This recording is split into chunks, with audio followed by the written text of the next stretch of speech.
In this video, I'm going to show you how to order your RedotPay physical debit card, and I'll actually go through the process step by step. So first, what you need to know is that RedotPay lets you spend your cryptocurrency like regular fiat either through their virtual card or their physical card. I already made a video on signing up and using the virtual version, but now let's focus on the physical card. Inside the RedotPay app, you'll see your balance on the home screen, which you can use for either card type.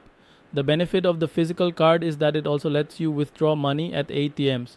To order one, go to the card section and tap the plus icon in the top right. From here, select physical card. The card costs 100 USD, which will be taken from your balance. So before ordering, make sure your account is topped up with at least that amount. Once the funds are in your wallet, go back to cards, tap the plus button, choose physical card, and proceed with the application.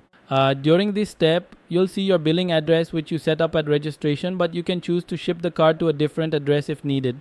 Enter your shipping details, review the total at the bottom, which will be 100 USD, and then click pay. Confirm the payment and the order will go through. At this point, you'll see confirmation in the app, and you should also receive an email saying your card has been created. Delivery usually takes between 5 and 30 days. Once the card arrives, you'll need to enter the activation code inside the app to get it working. Thanks for watching.